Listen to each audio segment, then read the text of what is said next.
Welcome to our podcast. It's not a podcast where if at least once a month or every couple of weeks we don't have some kind of technical difficulties because I forget to check something because I think everything's just supposed to work the way it's supposed to work. You know, if we did this full time and people would send us money, we wouldn't have these issues. You know, shameless plug. Shameless plug. Just kidding. Don't do that. I mean, do that if you want. I'm actually going to set the affiliate stuff up this week. I finally figured out how I want to do it. Nice. Anyways, so run it back. Welcome to another podcast. Your two favorite podcasters are back at it again. I give such a beautiful, heartfelt message. I know, and we're going to go ahead and we're going to say it again. But before we start anything, after that minor technical issue, Happy Mother's Day. Yes, Happy Mother's Day indeed to all of you fantastic, wonderful mothers out there. My girlfriend being one of them. We love and appreciate all of you, all of our mothers that watch us, and all the mothers that we're so fortunate to sire all of our viewers. No, I had to say it again.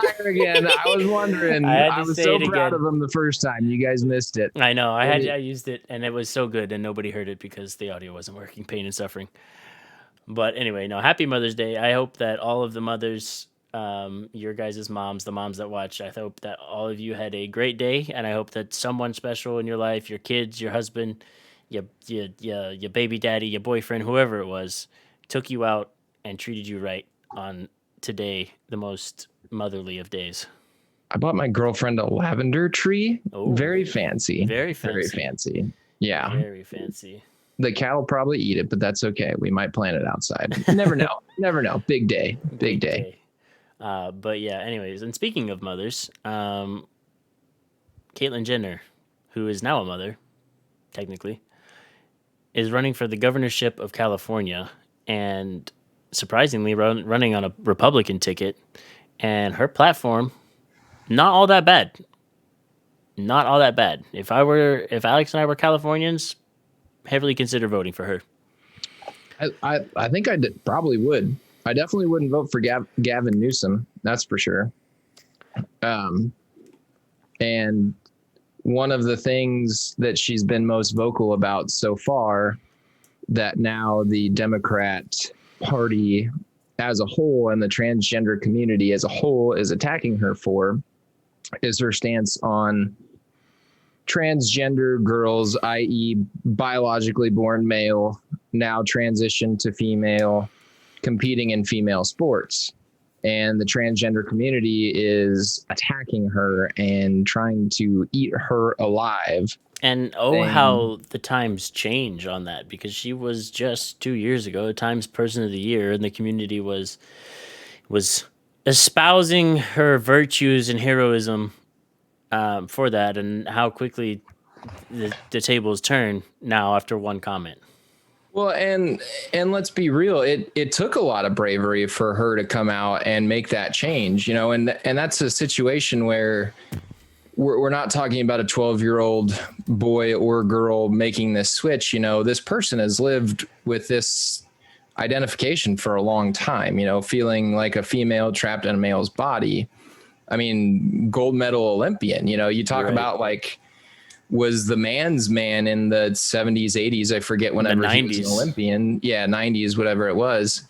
And to make that transition that does take a lot of bravery, you know, say what you want or think what you want about making the switch. But in my eyes, like we say all the time, do what makes you happy. And if that's what's going to make you happy, great. And we'll, like we've said multiple times, we'll, support your decision, and we'll call you by your pronouns that you want to be called by, and we'll respect you as a person and all that stuff. But I don't think she's off base for saying that a transgender, that would be what, a transgender female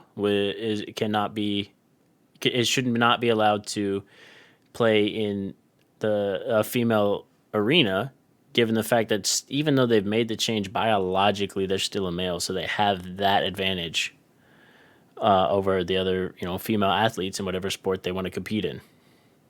Correct.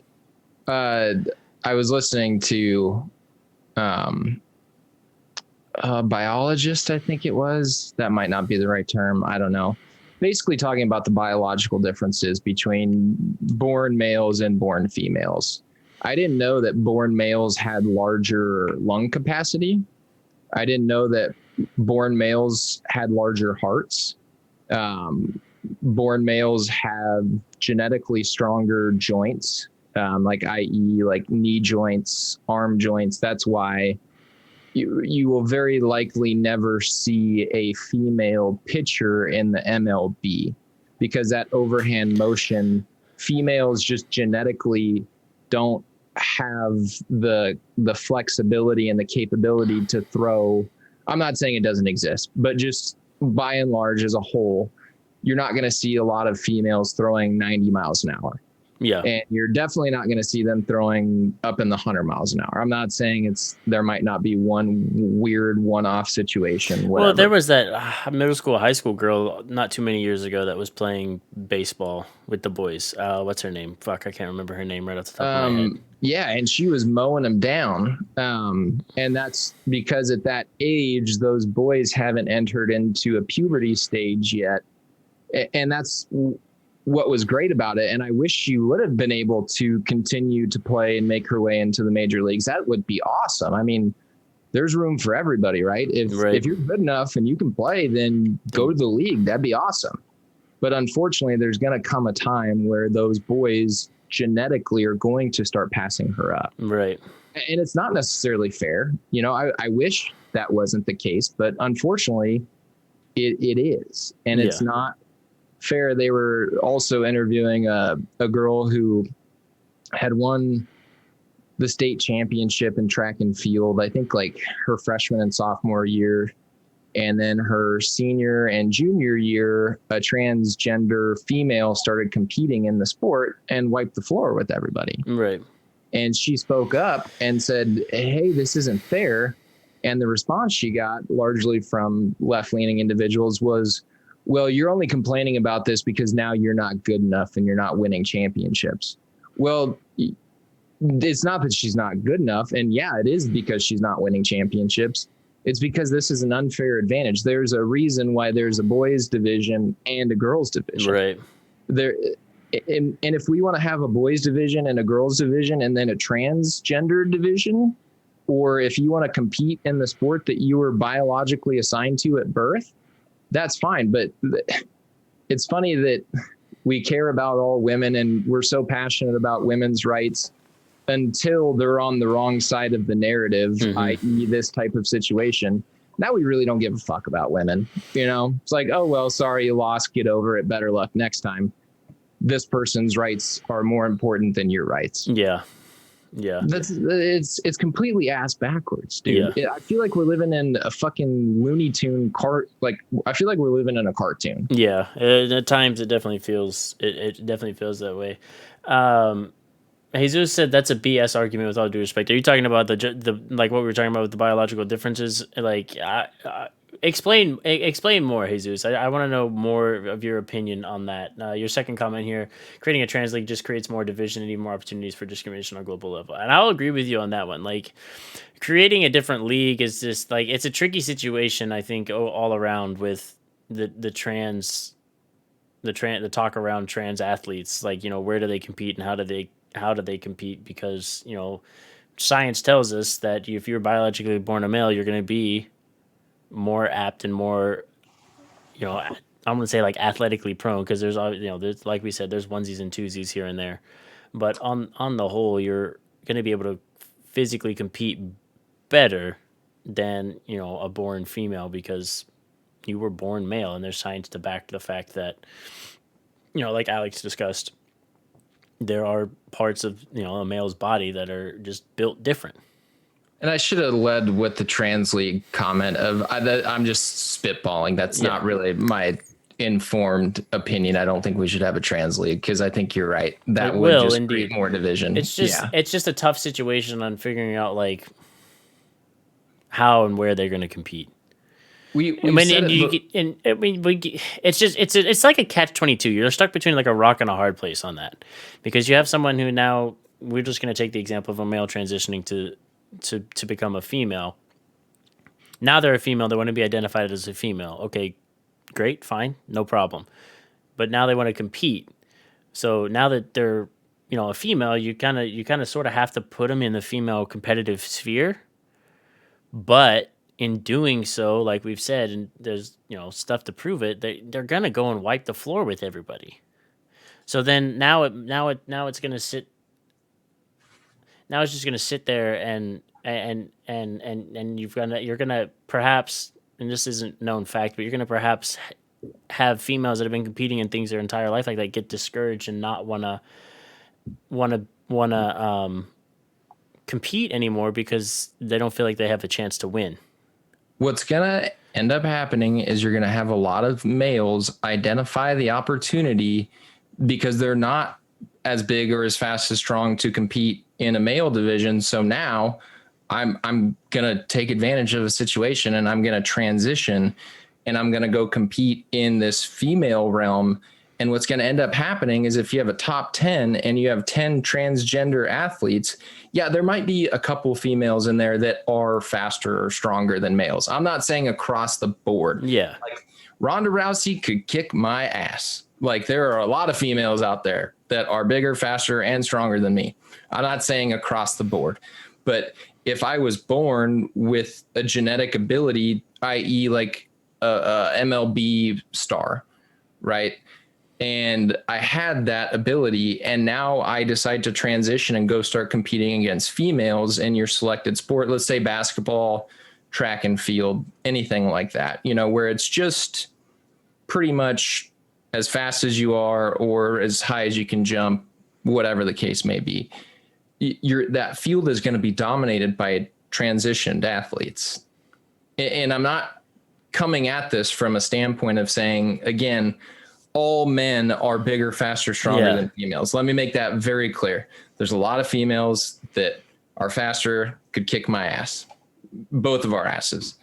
But it's like the example of that Canadian rapper, we've talked about it before, Zuby, declares himself as a female for one day and breaks the female power clean record.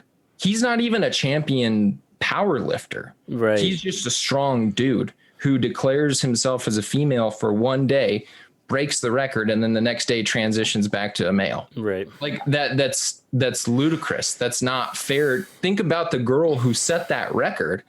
Like how heartbroken is she? Yeah, she worked. Her name just got erased from the history books. She worked her ass off to get to that point and set that record, and now it's gone. Hey, just I want to talk about your comment about, you said you can't keep making excuses for females being weaker. Females can be just as capable. We kind of covered that. And yes, yes, they can.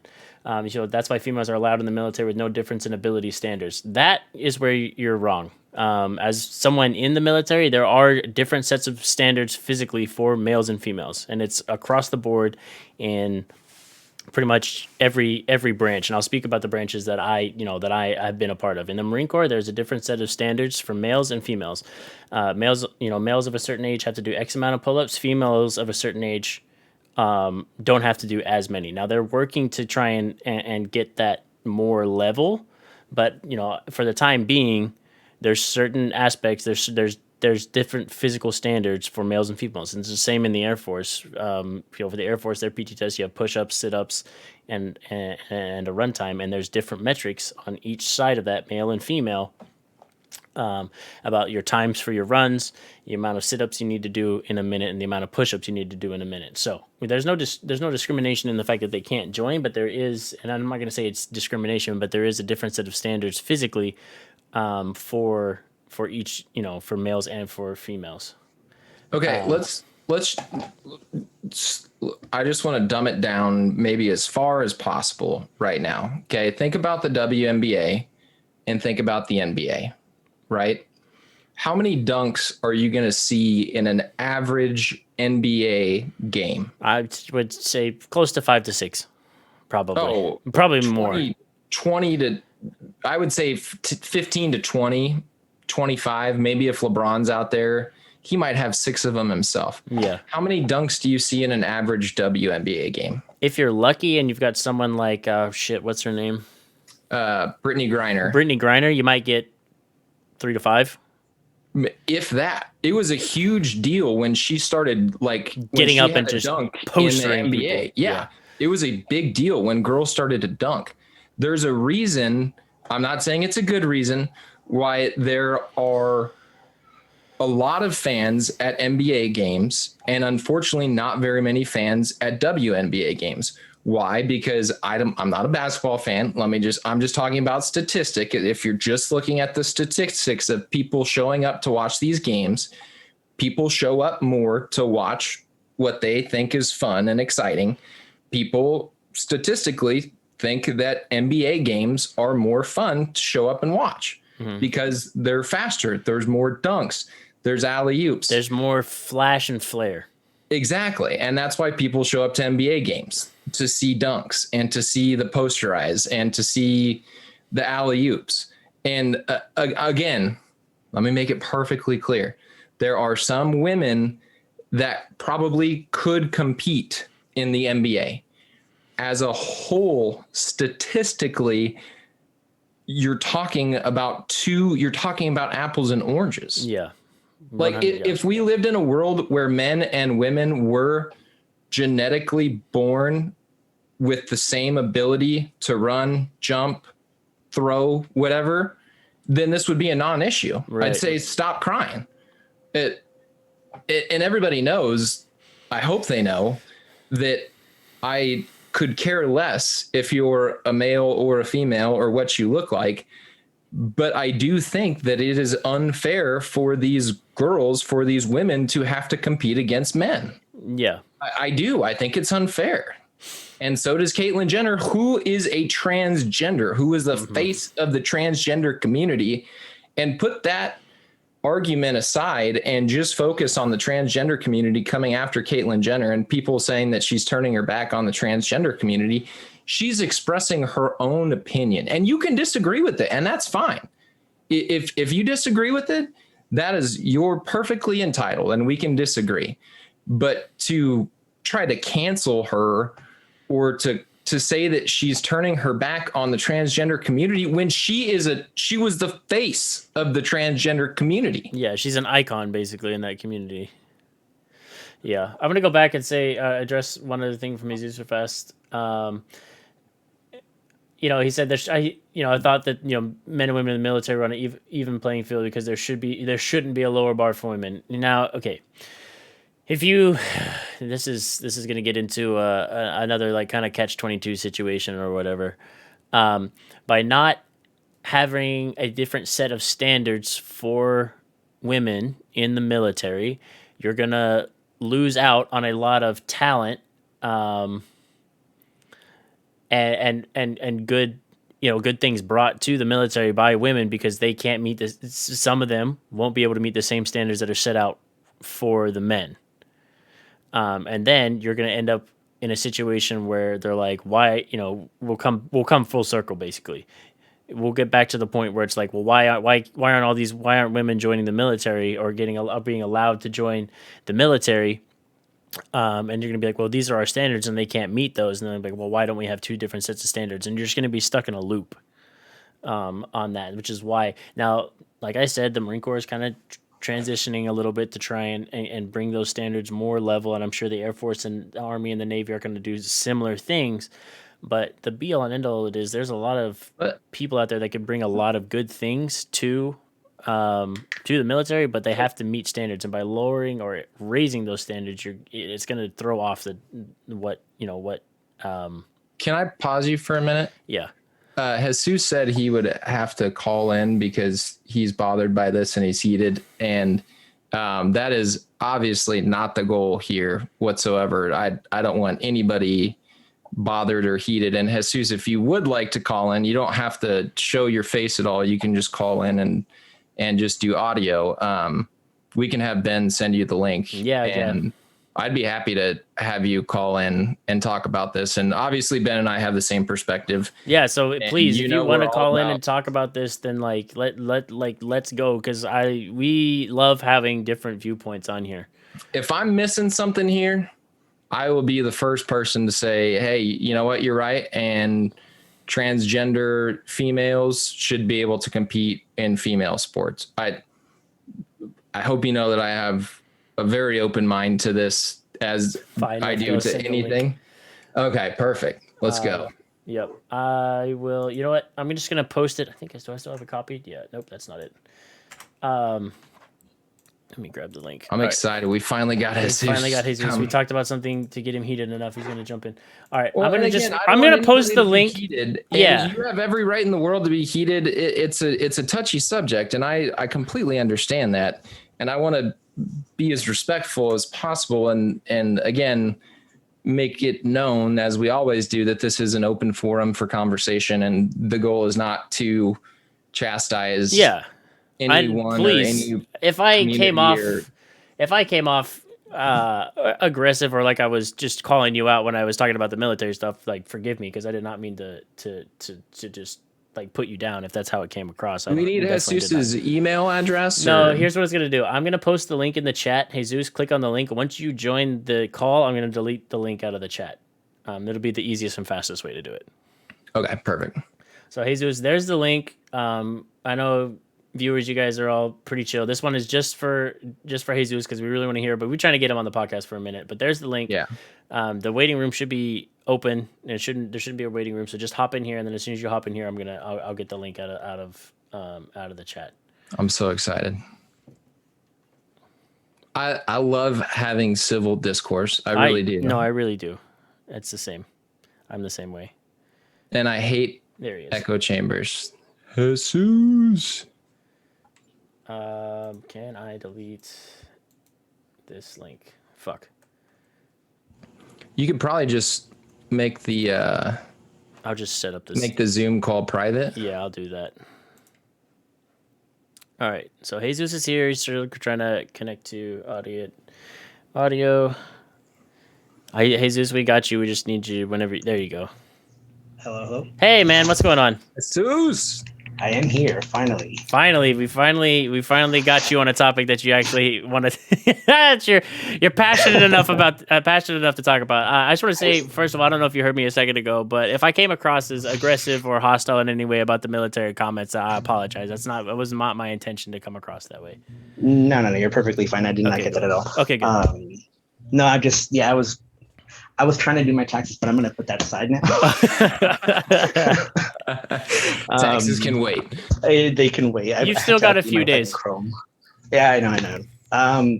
No, what was I going to say? So, no, I'm definitely not upset, by your comments or anything like that. Again, it's something that I personally did not know, that, women do have different standards in the military. Again, it's one of those things that I personally feel that they shouldn't. I think that if, you're in the field, for example, and you're having some sort of, battle with, other people, if a woman has to save you, they should be able to carry the exact same amount as a man. It's that simple to me. I agree with that. 100%. That's always been my thing. Like, I never had a problem while, in the Marine Corps, now in the Air Force, it's going to be less of an issue. I never had a problem with women wanting to do combat jobs. That's fine. You want to be in combat and hook and jab out there with the men, then by all means, go ahead. But like you were saying, like, I want those women to be able to meet those standards. And there have been women that have met it. There's been 2 women that have gone through Ranger school and graduated, and they're Rangers. Because they could hook and jab with the men just as much. But on the whole, for the military, there is a different set of standards for men and women for our physical tests.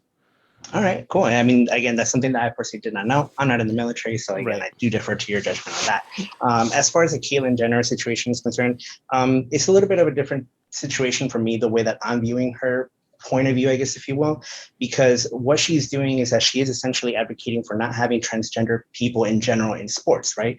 So not having them in professional league sports like the NBA or the NFL or anything like that. But the reality of it is that she is trying to talk down the inclusion of kids, transgender kids, in youth sports. This is basically the topic that she is trying to get at. Okay, so she's not talking about adults here. Okay, so there's the thing that Alex and I both missed, and I'm not going to speak for Alex, but I'll eat the crow on that one. And so like, I'm not. If that's like, I guess that's the kicker, because as kids grow up and develop, they're for a large majority of their adolescent life, I guess, there's not a large gap skill-based wise when they're younger. Right, exactly. And I think that's one of the big kind of takeaways from what she was trying to talk about, on that show, is that she's talking about not wanting transgender kids in these, boys and girls sports, for example. So if you have a boy, for example, that's trying to join a girls' league, boys, especially at the younger age, whenever they have not actually, gone through puberty and stuff like that, they don't have, the the amount of testosterone, the types of hormones that they get as adults. That's one of the situations that we have right now, that we're having some bills trying to be passed that are trying to prevent kids from having access to hormone blocker medicine, for example. Right. And to me, like, I feel that a lot of people, think, well, okay, they're too young to be making these decisions. And I'm like, yes, you're absolutely 100% right. But that's when you need parental, guidance, to talk to their kids about what it will be to transition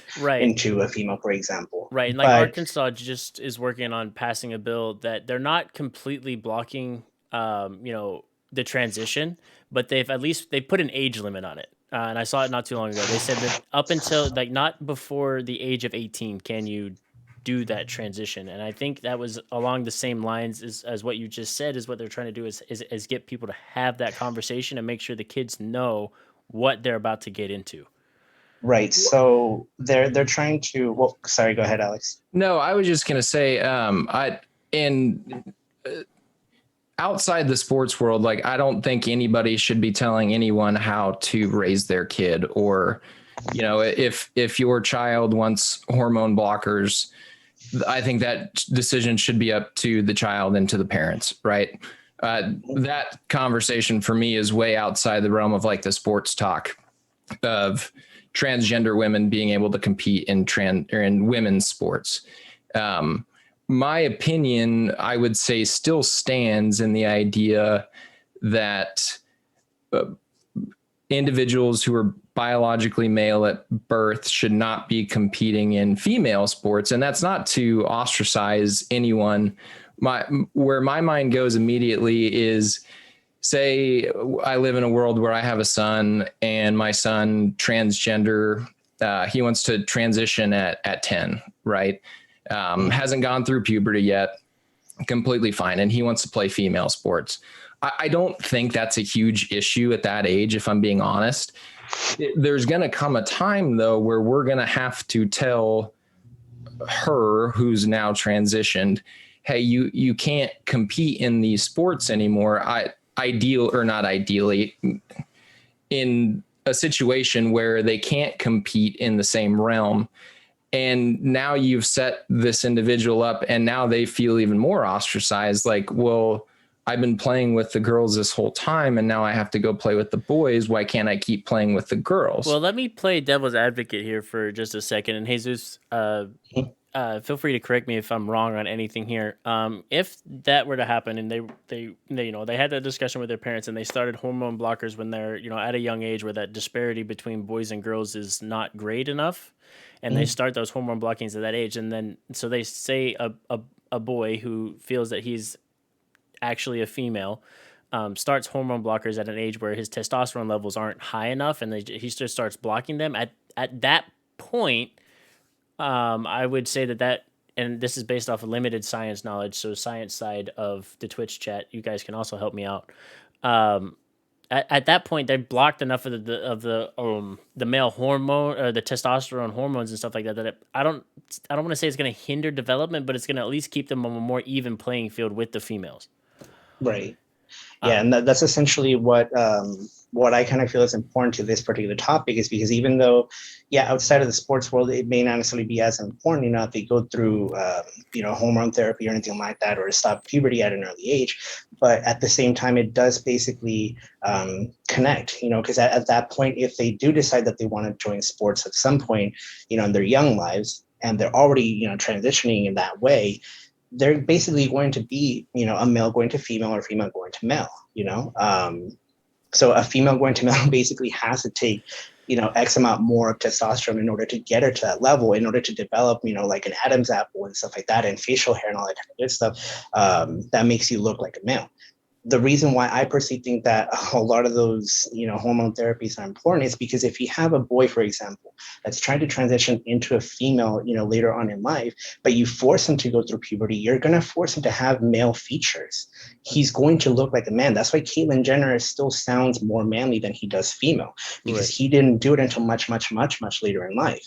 So if you allow a child that already knows who they are, they already know their identity, to have a say in how they're going to grow up, you give them a much better opportunity to live a more normal life down the line. It won't be as noticeable if they start younger than rather than if they had started later, Right. And that also gets into, I guess, more of a touchy, well, I wouldn't say touchy, but a more of a psychological standpoint as well, where, they're a child, they're still in their formative years. But that's when the parents need to come in and, you got to sit down, you got to have those frank and hard discussions with your kid to be like, okay, like this is, maybe this is how you feel, but like, this is what all it's going to entail. I agree with everything you just said, Jesus, 100,000%. Here's the world that I don't want to find us living in, where I know I played sports my entire life. I played sports obviously in male categories.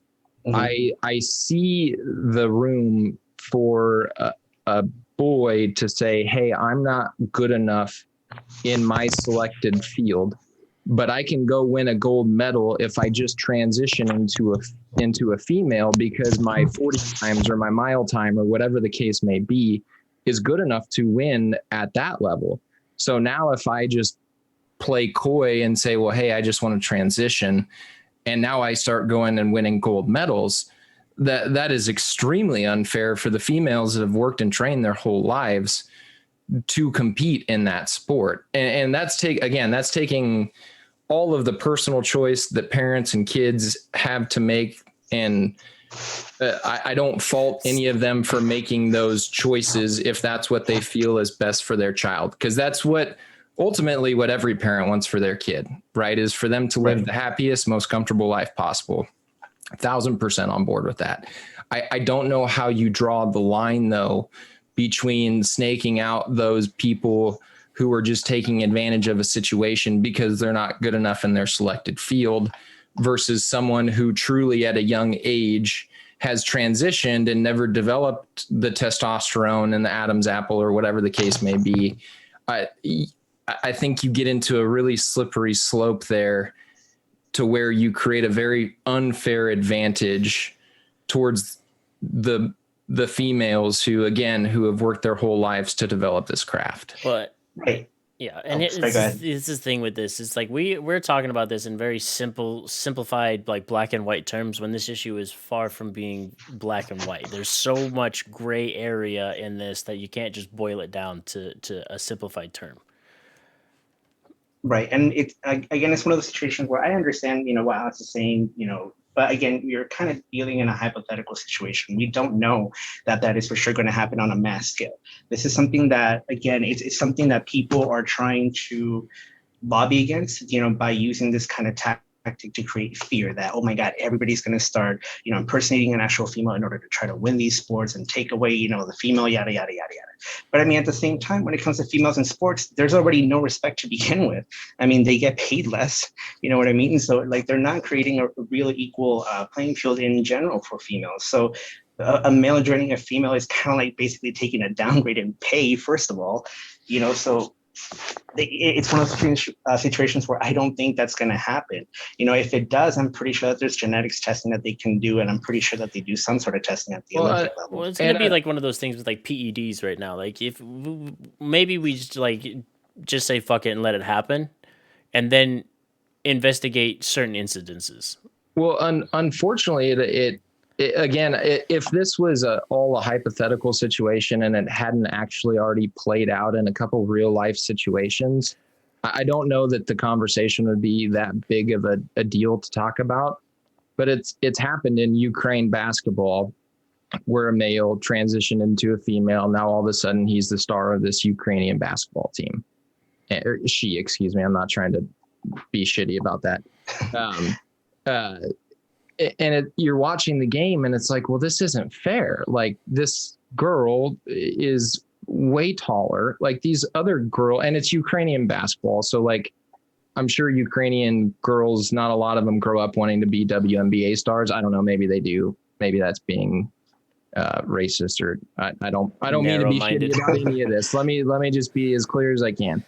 And I can't remember. I want to say it was in Georgia where this girl has now been beat by this transgender female who was born a male and is out there dominating the track and field sports.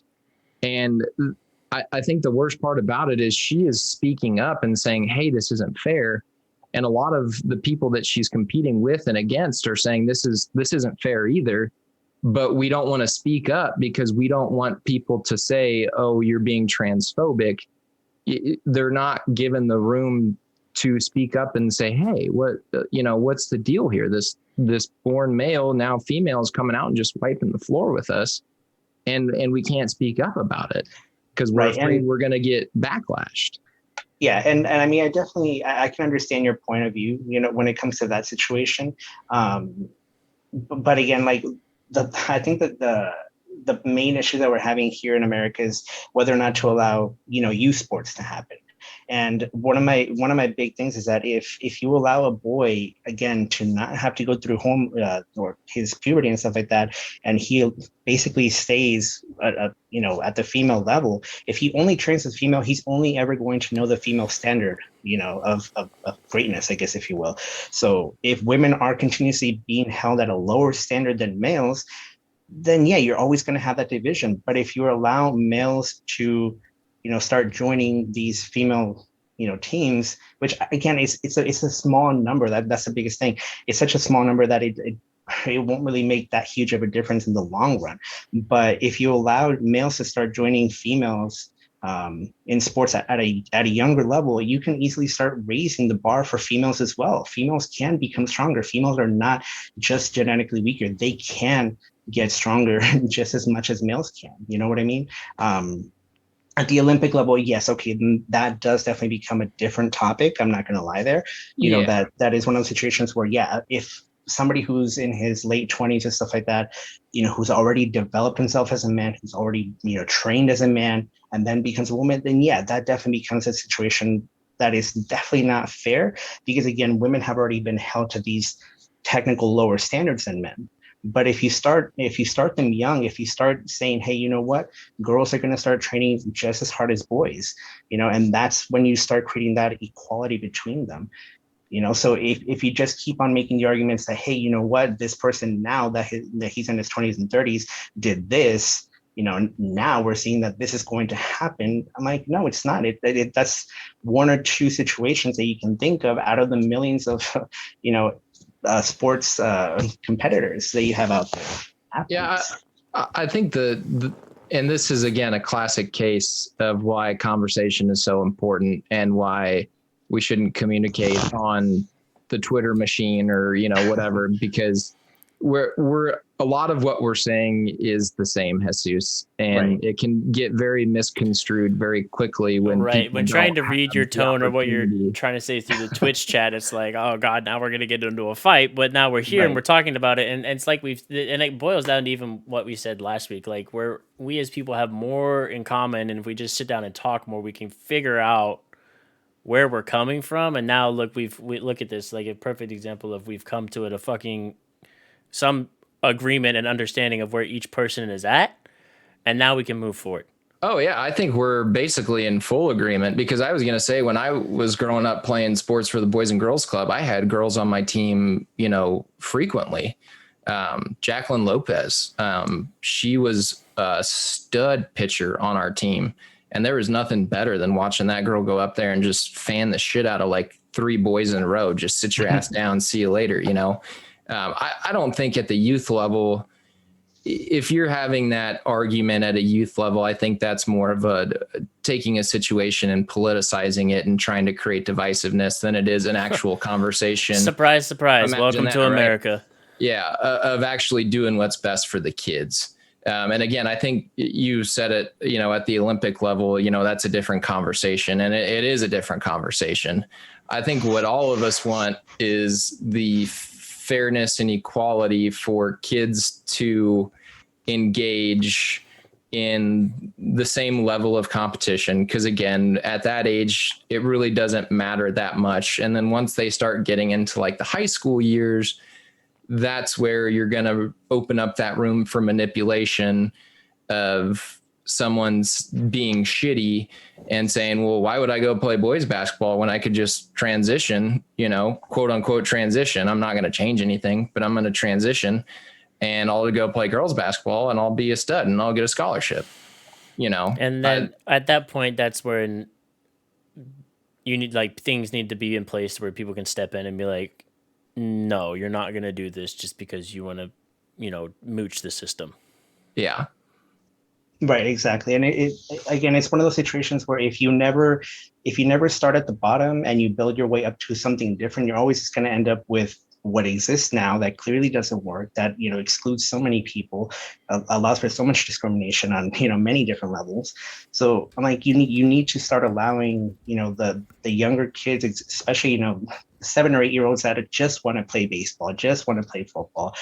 I might just let them, and if you have to create a different standard, then create a different standard. The one that you have now clearly doesn't include everybody, so it's not a good one. Right, which is, I mean, I was super hyped this past football season when Vanderbilt let the women's soccer, I think she was the goalie, actually, for the Vanderbilt women's soccer team, come on the football team because they didn't have a kicker and let her kick. Yeah, I was super hyped for that. And I knew, awesome. I went on Twitter specifically after she got named Player of the Week and all that shit came out just to see the small-mindedness of people about it. And I was not surprised, but I was like, damn, y'all suck. Yeah, and honestly, I had never personally seen like a female soccer game, for example, until one of my really good friends, Shay, she actually took me because she's lesbian and she loves the female soccer stars and stuff like that. So I'm like, okay, I'll go with you to one of these soccer games. I don't know what it all entails, but I'm like, honestly, some of these females, to me, they just seem extremely capable. I'm like, no, they are. I love watching the women's U.S. national team. When I get a chance and they're on TV, like when I was in Texas for Air Force stuff, they were on TV and I watched them, and it's super fun to watch. Like, they're so good. Right. And I mean, honestly, like a lot of them just, to me, even seem tougher than the males. When I watch, women's soccer Mexican soccer, I'm like, women's soccer is 100% more tough than men's soccer. I almost would watch that more than men's soccer because the men's, no matter what division, nationals, friggin' English Premier League, even friggin' MLS, those dudes flop and cry more than anyone I've ever seen in my life. And when I watch women's national team play or whatever, they're out there fucking hooking and jabbing and just fucking getting at it. And I see little to no flops the entire time because they just go out there and put it all on the line. Meanwhile, the men's teams are out there just like putting on an act. Like, some of these dudes should get Oscars for how they act when they get a toe tap, right? Just because they're trying to, like, they're doing it to try and get their team in a better position, but it's just painful to watch. Yeah, definitely. And that's one of the things where it just kind of really shocked me when I went to go see this, the female soccer game versus the stuff that I've grown up with, which is, the male soccer, because I'm fucking Mexican and, football is, the thing that we watch. So right. To me, it was normal to see the guys just throwing themselves on the floor, pretending to cry. I'm like, what? I'm like, this girl over here is fucking bleeding from her eyebrow and she's still playing. I'm like, what's going on? Yeah, they don't give a damn. They're out there throwing elbows and pulling hair. I think one thing that can't be argued is the level of toughness between men and female. I don't males and females. Sorry, I'm using really poor grammar. But the level of toughness, that's a mindset. And you can watch our men's soccer team, although they might be faster. And yeah, if you pitted the U.S. men's soccer team against the women's soccer team, men would. Their women's team is pretty damn good, and the men's team kind of sucks. But I'd almost put money on the female team, honestly. I mean, maybe they would, but the level of mental toughness or just physical toughness of the females, that is visible and almost palpable when those girls play versus watching the men's team play. Because the men's team, they're almost like nonchalant, like, yeah, we're getting paid, we're here, whatever. If we win, great. If we lose, whatever. But those, it's evident why the female U.S. soccer team has won 2 World Cups in the They last have. I'm trying to remember because on 20 their years? on their jersey, when you win like a championship like that, you get a star put above your logo. I'm trying to remember how many they have. They have at least 2. I want to say almost. They want to have. I want to say they have 3. Yeah, and I don't think the men's US team has any World Cup They might have Yeah, victories. I'm not sure. one. Yeah, I'm I'm not sure. 100% sure of that. I But would take one a thing second. that's Oh no, finish. 100% accurate. I'm just going to wrap it up. Again, one thing that can't be argued is the mental and even physical toughness of our female soccer team at a national level versus the male soccer team. I will take that argument from anybody any day of the week. Right. I'm gonna take a couple seconds here and catch up with chat. I don't want to like leave you guys out high and dry. And I'm pretty sure that's Kristen, right? Hanging out today. Yes, it is. Fuck yeah, Kristen. Okay, so she said earlier that gender also needs to not play such an important role in our lives for us to be concerned about kids changing their mind later in life. If the genders weren't treated so differently, this topic wouldn't be so highly debated. Facts. Which is we kind of just went into that with Jesus for a little while there, which is 100%, 100% facts. Combo said that, the only difference between male and female that should actually matter in our current society / the workplace is their maximum physical ability. Women should not be paid less in any field that is a mental task or a task that takes minimal physical ability. Example, construction worker. When it comes to tasks like being an athlete and being a bodybuilder where the sky's the limit, I can understand if a certain gender is favored, paid more. Well, I would love for everyone to be equal. The truth is that we aren't. Yeah, to a degree. If you want to get into like the pay of like professional athletes, it's that also goes into the amount of revenue that those sports generate, and the watchability, which again boils down to what Alex was saying earlier about the excitement level. If you take the NBA and WNBA for example, more people on the whole watch the NBA because it's more exciting. It's more like there's like bigger like names, I guess. There's like more shit that goes on, so it's more, I guess. And unfortunately, for most people, it's more of an entertainment value. Me myself personally, I'm not that big of a basketball guy, so I could give like 2 shits on watching either one. But a lot of that pay stuff goes into how much revenue they're actually generating in order to be able to pay the athletes. Right. Yeah, and go ahead, Jesus. No, you go ahead. So I was, definitely thinking about what they said there. It would be, more interesting, for sure, if at the younger levels they were starting to mix, male and females into the sports. That way, you wouldn't be able to, discern, who gets to get paid more and stuff like that. If you start, in my opinion, schools, for example, are just like athlete mills. They're just churning out athlete after athlete after athlete. So if you start allowing those athletes to be, female athletes, transgender athletes, what have you, again, you're going to start creating a different standard to where it just won't matter, what sport you're watching because they're both getting treated equally. Right. You know what I mean? I think it boils down to a thing that I've said multiple times through a multitude of different topics is that reform is needed. Just on the whole, there's a large amount of reform that needs to happen in a lot of different areas. Yeah, most definitely. And what Kristen said is true. Men's sports are more funded and promoted, which is 100% true. And you get back to that double-edged sword of how do you tell someone what to like or what they should be watching? The reason is that they're more funded is because there's more money. It's not like NBA owners. Most NBA owners have never played NBA in their life. Like Mark Cuban, he's one of the few that actually likes the game of basketball, but he's a shitty basketball player. Why does Mark Cuban own the Dallas Mavericks? Because there's a lot of money in the Dallas Mavericks. There's money to be made. If he could own, I don't know what the Dallas team is, like the LA Sparks or whatever, and make as much money, he absolutely would. But unfortunately, the attendance at those WNBA games is lower. And you could make an argument that it is somewhat lower due to the funding and the promotions. I understand that.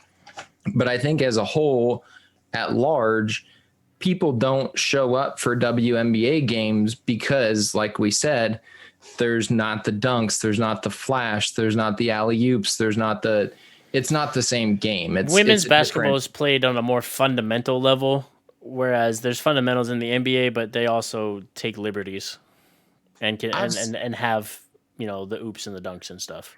I've said it for a long time, and please don't think this is like a shitty gender thing to say. I think the best thing the NBA could do, or WNBA, excuse me, shrink the court size, lower the hoops, give them that same fast pace gameplay. Because like if you watch a baseball game and you watch a softball game, I love watching softball games as much as I do baseball games because it's quicker.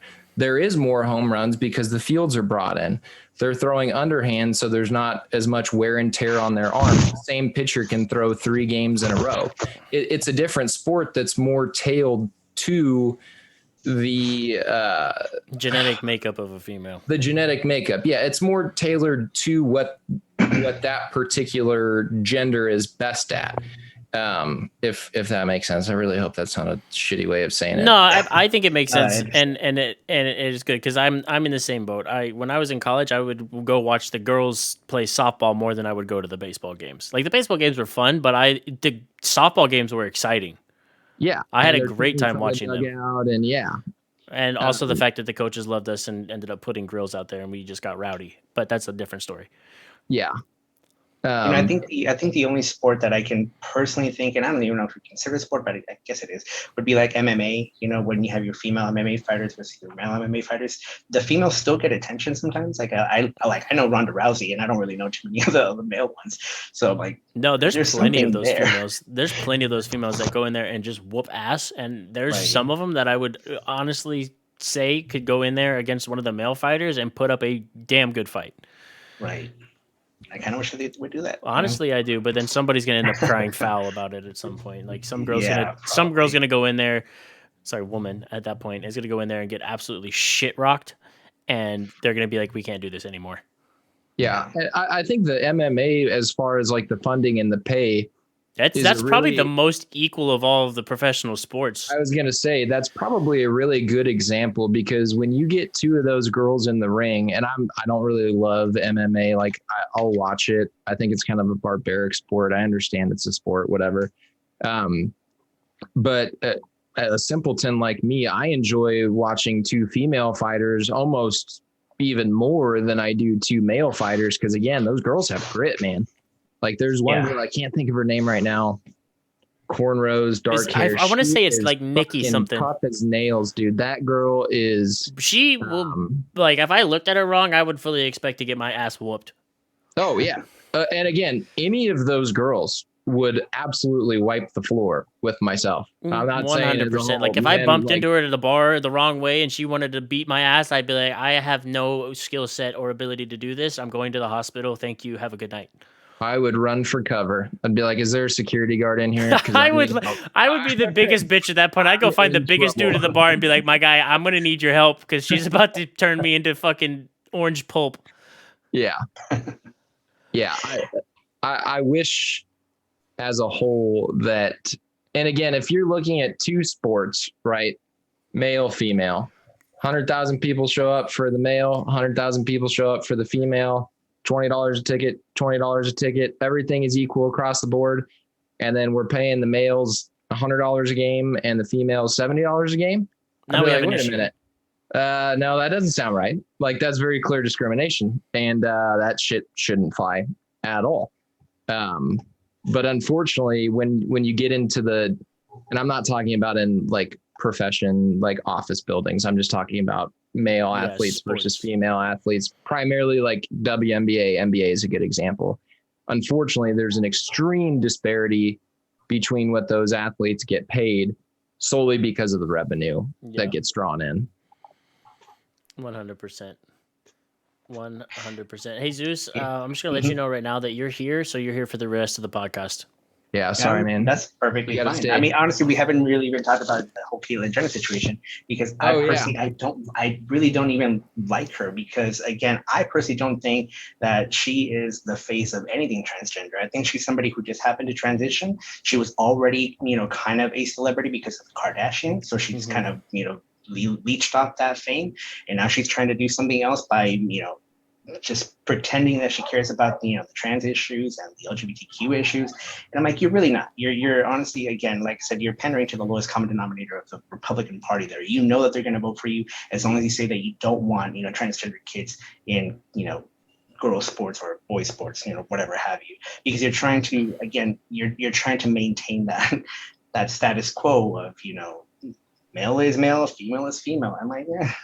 And honestly, I'm not going to deal with her because I know where she's going to go. And I can I can see that argument, and I will almost 100% agree with you on that. Just based off the fact that I was very surprised that when she announced her governorship, she went Republican.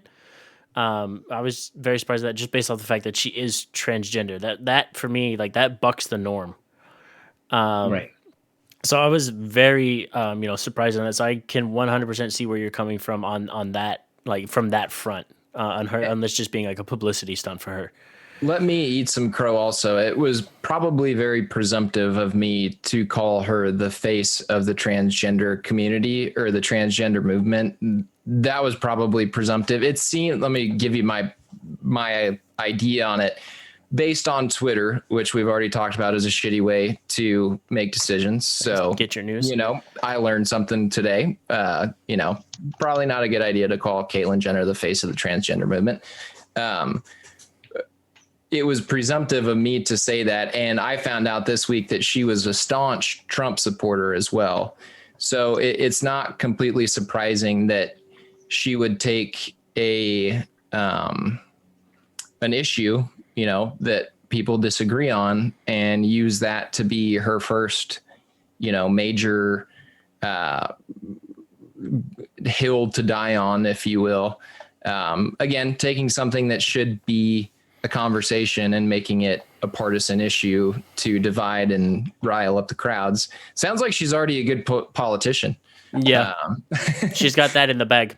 Yeah. Sounds like she's already doing not necessarily something right, but as far as in the eyes of many politicians, she would be doing something right. Right. And what I found most interesting is that this actually was a really weird timing, because I had just very recently seen, a good chunk of the South Park episodes where she appears as the campaign manager or whatever to, Mr. Garrison at that point, who's like the Mr.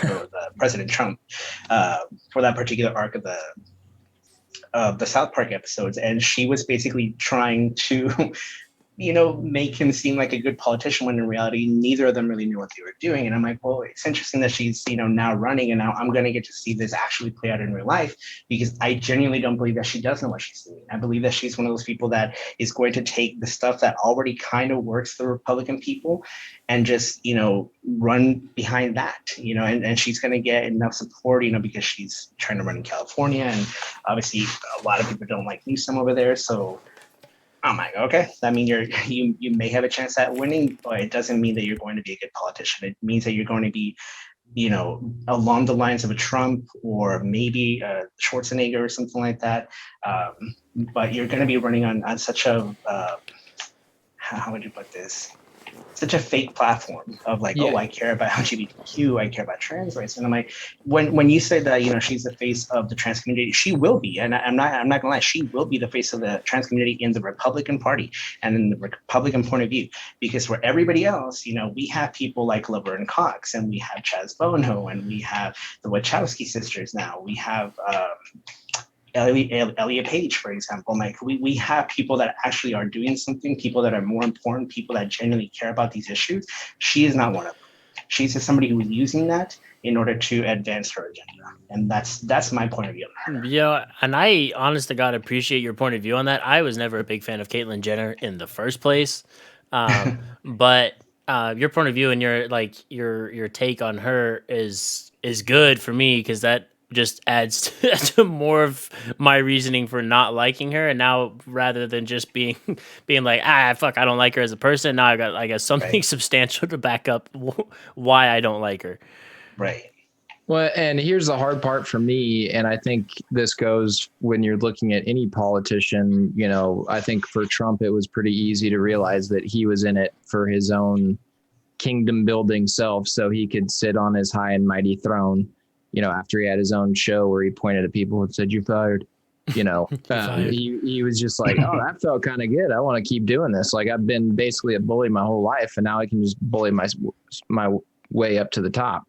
You don't know what her true motive is. At least I don't know what her true motive is. If the whole transgender thing was just a ploy from the start, to gain more popularity, then I would say shame on you.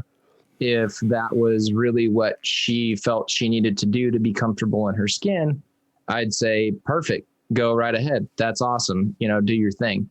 If she's using this particular, youth sports or transgender athletes, as a political ploy to gain momentum, I would say shame on you. If she's really doing it to stand up for females in their selected sport who are getting beat by males who just decide they want to transition so that they can go and win medals, I would say, good. I'm glad that you're standing up for those females. You really don't know what the core of that decision making stems from. It's really hard to know someone's motives behind what they're doing. And especially when it's so early, because I honestly hadn't heard anything about her in a long time until she was now running for California governor. Is she doing that to get back in the tabloids? Again, I would say shame on you. Is she doing it because she really wants to see California get better? And right now, California is kind of a dumpster fire. I'd say good for you. You're standing up for your home state. You just don't know what these people's motives are. And if they're well-intentioned motives, I'll stand behind her.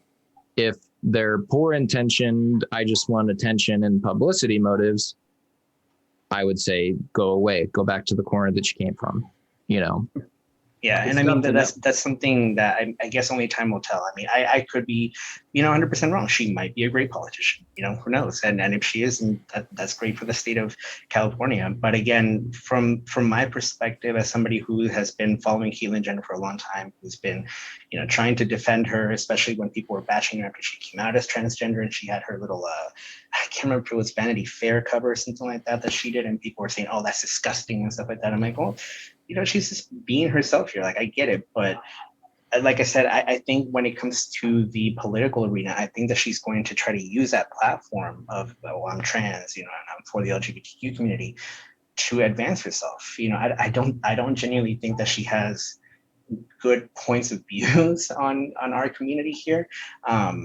But I think that she's trying to get a bit of a sympathy vote here from a lot of people. And I honestly don't think that it's going to work because, like I said, people in the LGBTQ plus community, we are much smarter than that to, fall for that. Granted, I'm not going to lie and say that there were no gay Trump supporters, which there were, and I was honestly really disappointed by the ones that I saw that were. But it was few and far between. Most of them honestly understood, what Donald Trump was doing, trying to erase us from U.S. history, having us removed from this, or trying to get us removed from the census. I honestly don't remember if he succeeded in that, but he did remove us from the White House page at the very beginning of his presidency. There was just a lot of stuff that he did that was anti, LGBTQ, and a lot of people thought that he was still friends to us. And I'm like, no, absolutely not. And I myself might not be transgender, but I don't know if you remember Aaron Flores from high school, but I mean, we do have a friend who is trans, for example, that we do keep up, or that I keep up with anyway. And it's just, I don't know. It's kind of hard to see somebody, like Caitlyn Jenner trying to push her agenda using this kind of topic, to try to gain, garner favor, for herself here. Because you do have somebody who is in, I can't remember if it's the Biden administration, there's a transgender person there. I can't remember her name right now. Department of Education? No. I know who you're talking about. In the Biden administration, there's a department of in the cabinet somewhere. Yeah. Yeah, she's white. She wears glasses, really like gray curly hair.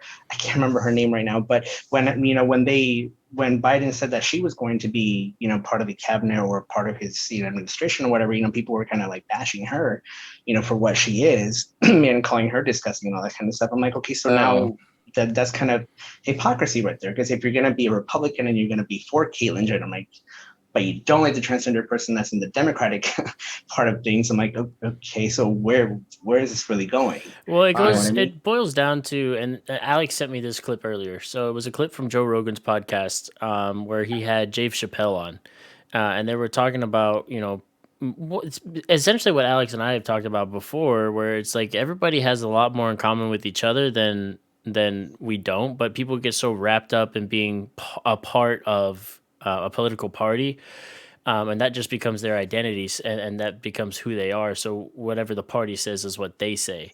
Joe Rogan's page is public. We can play that clip, can't we? I think so. Let me pull it up on Instagram. It's a short 'Cause 2 minute clip, and I was- I'll play it because it was actually, it was a good discussion. And when Alex sent it to me, I texted him right back after watching it. Was like, dude, we've been talking about this for forever. I was just going to go there. And while we're waiting for that, Jesus, I saw a lot of very ugly, really bad things said about that individual. I can't remember. I want to say it was Department of Education, but I can't remember for sure now. I think it was. I think it was something in the medical field. I can't remember. She's Dr. You might be right. Jill. No, not Jill. That's wife. I was going to say that's the old wifey. Yeah. But yeah, and it goes back to like, in that realm, who cares what they look like or what personal decisions they've made? If that's the best person for the job, then that's the best person for the job. Right. You know? Yeah. So here goes the clip, and is what I was talking about, and what Alex and I have said multiple times before. But it's 2 minutes, so I'll just play it real fast, and then we'll get back to it. Okay. Yeah. Fuck politics, man. Yeah. Like literally, that's feckless. I'm telling you, I'm on my kindness conspiracy. As long as I'm kind to people, like if we live by an ethic of kindness, if we foster trust amongst each other, it will matter less what corporations and politicians say, because we'll be able to trust our society's cohesiveness. Yeah. But if you politicize these things, it's going to become increasingly difficult to come to an understanding and agreement. Yeah, I couldn't agree more.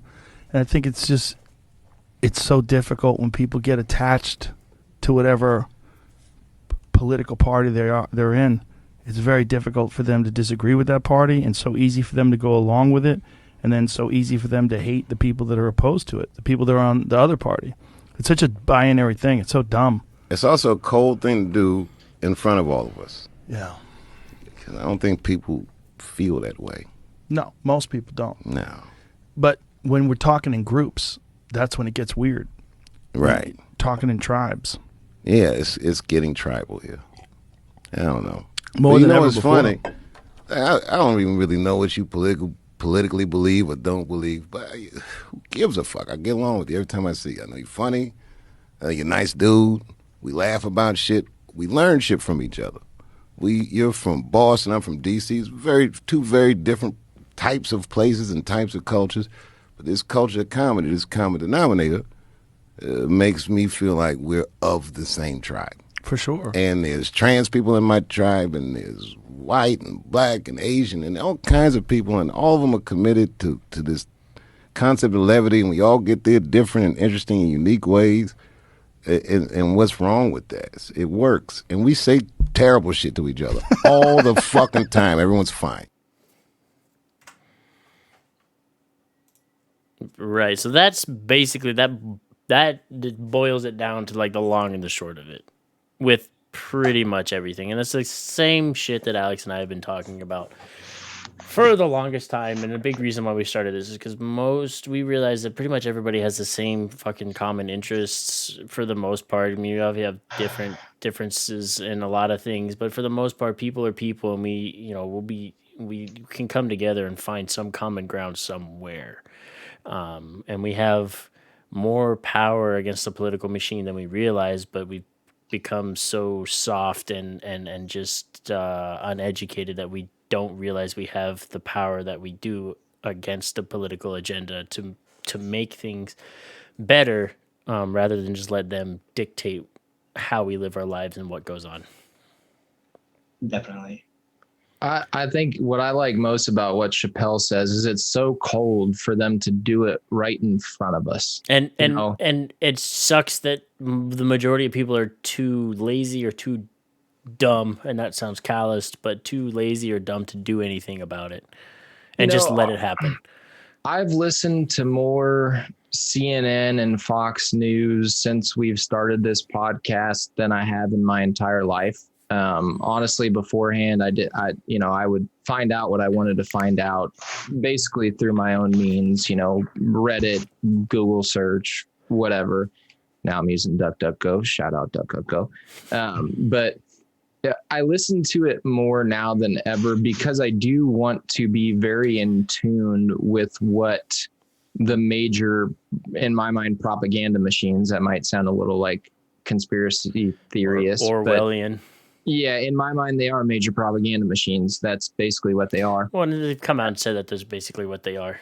Yeah, exactly. And I truly do see, because I find myself not buying into it, but really identifying with how people can get so riled up so quickly. Human emotion is so malleable and manipulatable. Yeah. To where it doesn't take a lot to get someone listening to a radio or behind a computer screen to get really riled up and really stir that tribal sense within themselves. And now you've not only stirred up that tribal sense, but now you've convinced that person that what they're fighting for is good and just, and they have to fight against the other side. What takes all of it out of the picture, though, is what we're doing right now, the conversation in between. Even when Fox contributors have, Democrats on, it's a lot more yelling at each other, and then they always end and say, haha, yeah, we always love having you guys on. But it's not a real conversation. It turns into a borderline shouting match. Yeah. And I think that it's a very pointed, very, they have a very pointed way of doing it. It's targeted that way, because if you really did sit down and really had a conversation, again, those two people would find that they're really after the same thing, or a very similar thing, at least. But when you start opening up that conversation and letting people realize that we're not all that different and most of us want the same thing, you take away that divisiveness of power. And again, I've said it once, I'll say it 100 times. What's the easiest way to stay in power? Keep the people divided. What's the easiest way to keep people divided? Make them hate each other. Yep. Or make them think that they have completely different viewpoints on the world. It's so blatantly obvious to me that I find myself frustrated every Sunday talking about this. We just get frustrated because we're part of the people that are, and I hate to use this term, but woke enough to realize that that's what's going on. And we're out here trying to get the rest of you on board with where we're at. And I think for the most part, you guys are doing a good job of tagging along with us. I definitely agree with what you guys are saying. Like, I personally had never seen this much political content in my life, before, this past election. And it's one of those situations where I started watching a lot more of like Joe Rogan and Brian Tyler Cohen and David Pakman and stuff like that. And it's very, at this point for me, it's very easy to see, whenever some of these news pieces or articles that they're doing are very opinionated. It's like it's not rooted in fact. It's your fucking opinion, and you're making it seem like this is what everybody else needs to think. So for people that don't understand how to differentiate between an opinion piece and an actual factual piece, that's where it kind of starts getting really, really difficult. Because if you just go based off what this guy is, very angrily telling you about the Disney company or about the Democrats or something else that might be going on here, that doesn't, correlate with your point of view, yeah, you're going to listen to them because, they're making a lot of sense over here, but it's not really based on facts. We actually have a friend in common, Alex and I don't know if you remember Brittany Nelson. She goes by Brittany Robinson now. Yeah. So she's one of those people that I was personally a little surprised to find out that she was a Trump supporter, and she's, she really pushed his agenda and all that kind of stuff. And I'm like, I don't understand why. I'm like, when I knew you, and I still do genuinely believe that she's a very nice person. She's a kind person. She's a good-hearted person, but I didn't understand her point of view. I don't understand why she feels that she needs to kind of fearmonger people by telling, people on Facebook and on her Instagram, because she's a big influencer, and she's, posting about these anti-abortion bills and stuff like that, and the fact that Democrats just want to kill babies and stuff like that. I'm like, nobody wants that. I'm like, you're going with these very heavily biased, articles that are trying to get people afraid of what, Democrats are trying to do. But I'm like, there isn't a single Democrat out there, and you could probably ask anybody out there, no single Democrat wants to see a baby dead, for example. We just believe that a woman, for example, has the right to choose what her own life is going to be like. Because at the end of the day, you might want that baby to be born, but you don't know the conditions that baby is going to be born into, the quality of life that baby is going to have if they're born with a birth defect, for example.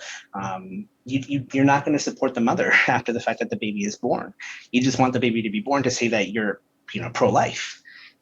So there's just a lot of interesting people that popped up, for me, that are, mainly high school friends that I did not understand, their points of view, when I saw a lot of them being pro-Trump supporters, for example, who always assume that I personally love Biden. I'm like, I don't love Biden. Like, I know his past, you know what I mean? Like, I know his points of view on, the gay community, for example, and he's changed them, so, and even if he doesn't change it, he knows how to fucking play the game, to, move everything along. He's trying to fight for our rights, whether or not he personally believes, that two men should be married.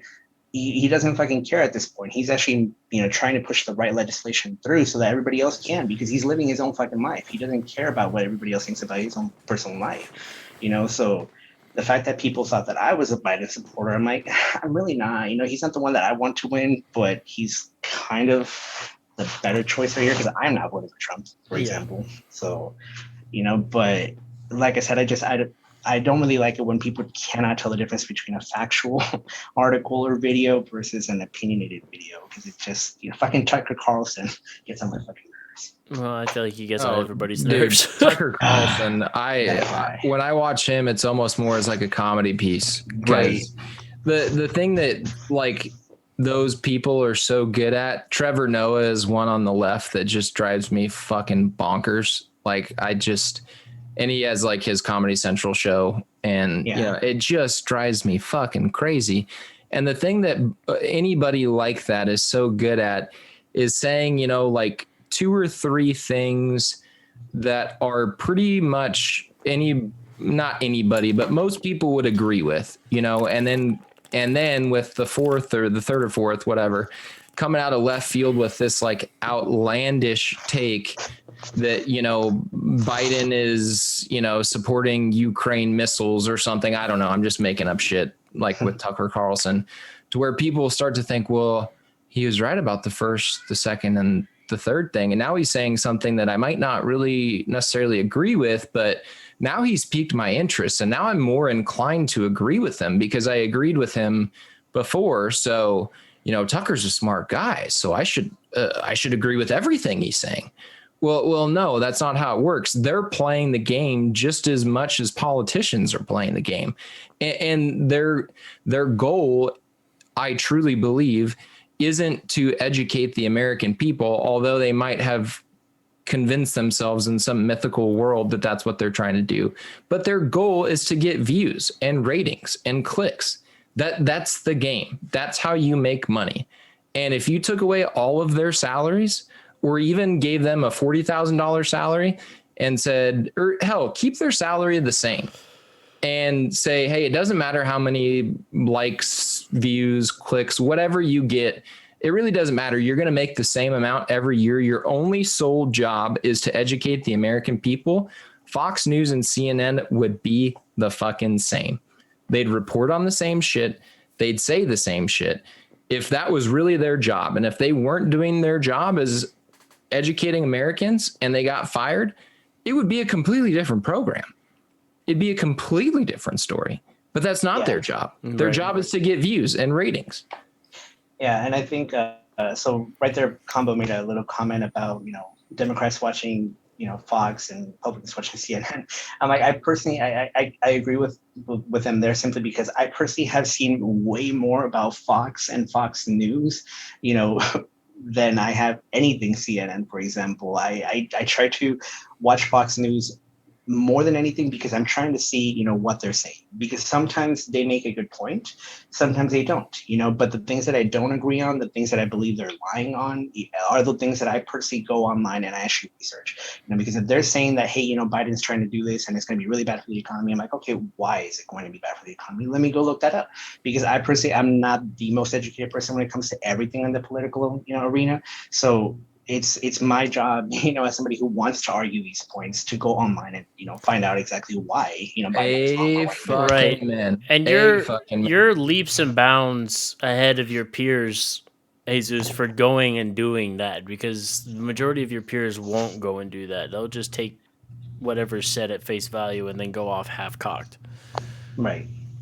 Well, so many people just make their mind up. And again, I don't want to beat the dead horse on the tribalism. You pick your party and you support the party, and you can't, talk poorly about your party. I just wanted to bring up, I saw on Facebook today a comment from one of my very right-leaning, he's an acquaintance. I played baseball with him in college, that said if Kamala Harris and Joe Biden were on a ship in the middle of the ocean and it sank, who would win?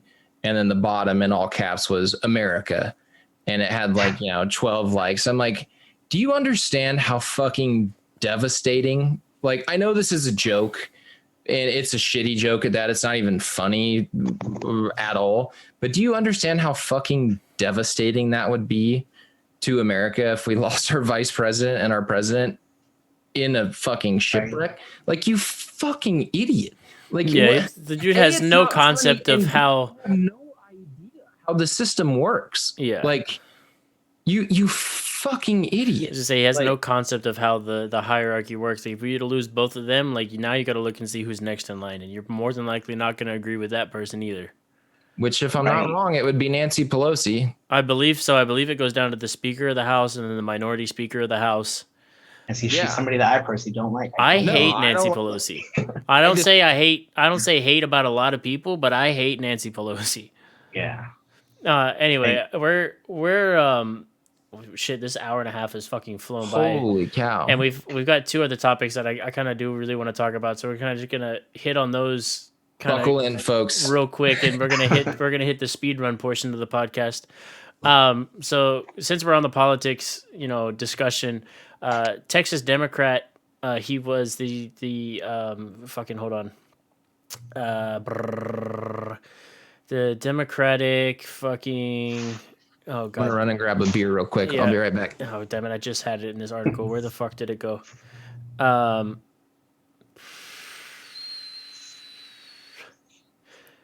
he was the Lamar County Democratic Party chairman. Okay. Oh no, he wasn't. Anyway, he's a Texas Democratic leader, and he called Senator Tim Scott, who is a black individual he's a Republican from South Carolina. He called him an Oreo recently. An Oreo.